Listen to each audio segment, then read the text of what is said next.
क्या सोचा था कभी भगवान मिल पाएंगे, पंचम काल में जन्म लिया। क्या सोचा था कभी भगवान मिल पाएंगे। बहुत गाए भजन सभी ने, बहुत गाए भजन सभी ने, नाम तुम्हारा तारणहारा, कब तेरा दर्शन होगा।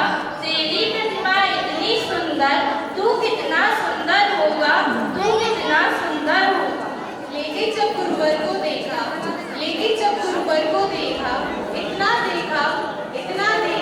जितना देखा जा सकता था, फिर भी इन दो नैनों से कितना देखा जा सकता था। बोलिए सत्य शिरोमणि आचार्य गुरु श्री ईश्वर विद्यासागर जी महाराज की जय। आचार्य श्री ईश्वर समय सागर जी महाराज की जय। आर्यकुमारी सुमा सूत्रमती माता जी की जय। आर्यका संघ की जय।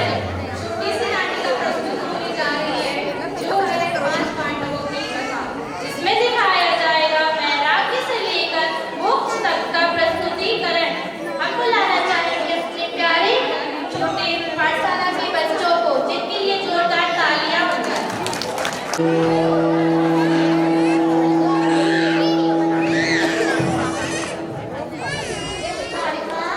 क्या सभी मुनिराज जिन पर उपसर्ग हुआ है वो स्वर्ग जाते हैं?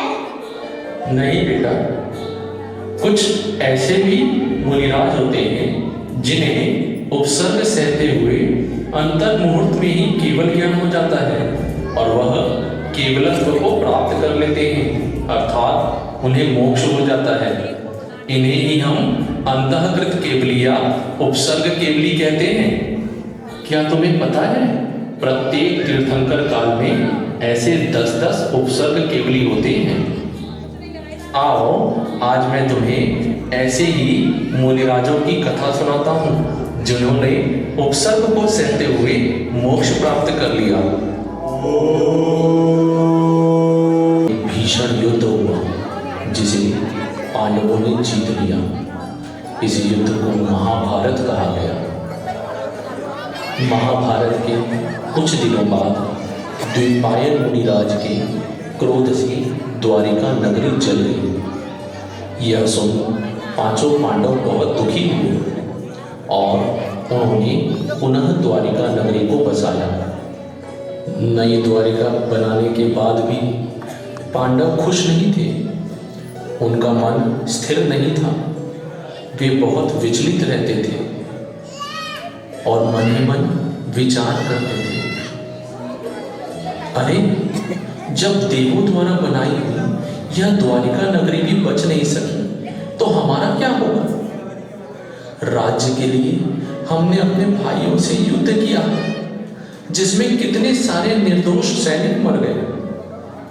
यह सब संसार तो नश्वर है। ऐसा सोचते हुए उन्होंने अपने कल्याण की भावना भाई और आत्मचिंतन करने लगे। उसी समय जूनागढ़ में 22वें तीर्थंकर नेमिनाथ जी का समोशरण आया।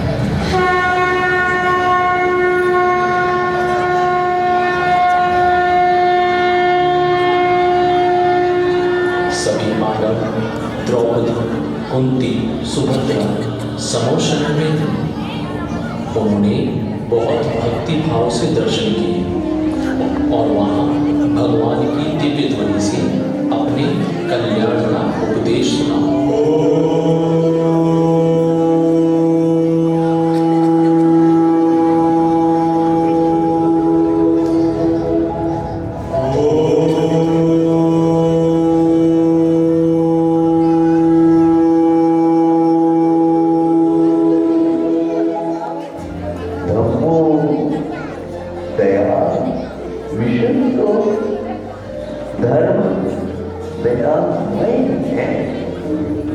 सम्यक दर्शन जैन दर्शन का मूल है।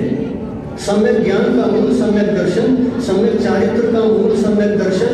इस सम्यक दर्शन को प्राप्त किए बिना हमारा कल्याण कभी नहीं हो सकता। सम्यक दर्शन नहीं है और हम चारित्र की ओर बढ़ गए, सम्यक दर्शन नहीं है। ज्ञानार्जन की ओर बढ़ गए, सम्यक दर्शन नहीं है। तप की ओर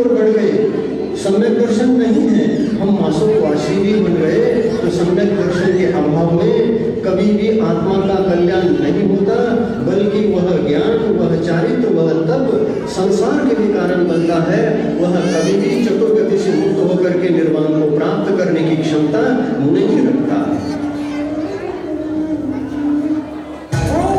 How was the date? Extra fun. की क्षमता नहीं रखता। पांडवों के मन में वैराग्य के भाव तो पहले से ही थे। समो शरण में वे अपने पूर्व से भी अवगत हुए। उपदेश सुनकर उन्होंने मुनि दीक्षा ले ली। द्रौपदी, कुंती, सुभद्रा सभी रानियों ने भी पूर्व भव के बारे में जानकर अपने कल्याण के लिए सभी ने राजोमती माता जी से दीक्षा ले ली तथा आर्य का बन गए।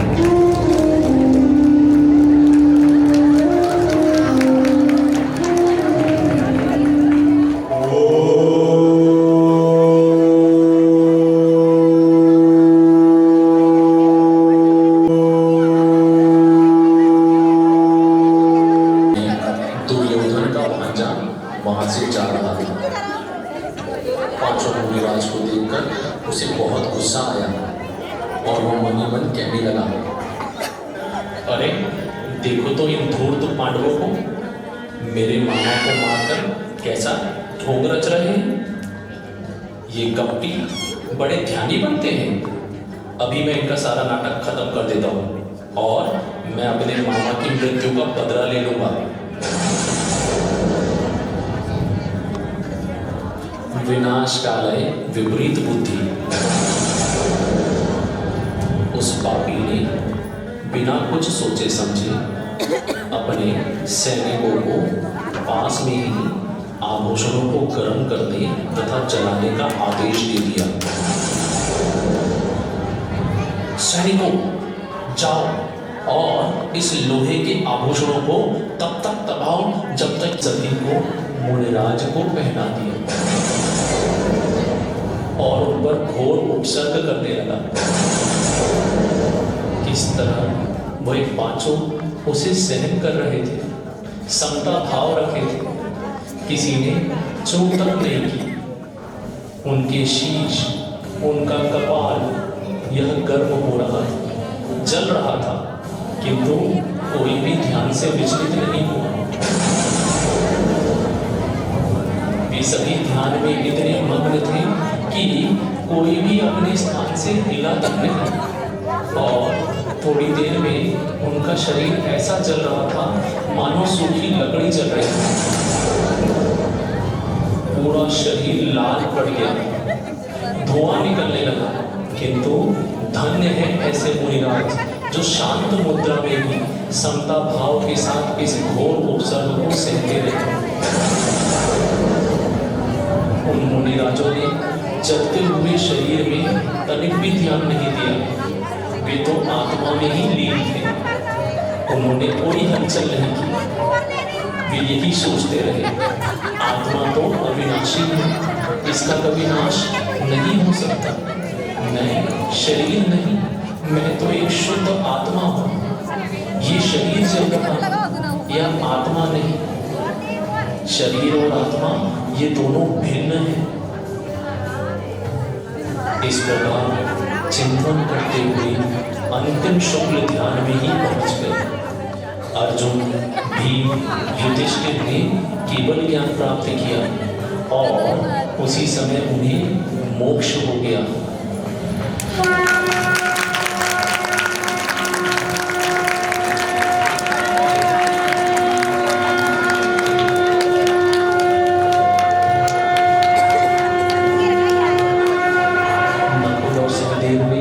स्वयं की चिंता नहीं की, किंतु उनके मन में अपने भाइयों के प्रति राग आ गया और वे सोचने लगे के साथ उन्होंने भी अपना देह त्याग कर दिया और समता भाव होने के कारण वे सर्वार्थ सिद्धि में देव बने। जहाँ यह घटना घटी आज भी उसे शत्रुंजय पर्वत के नाम से जाना जाता है। धन्य है ऐसे पांडव और उनकी साधना।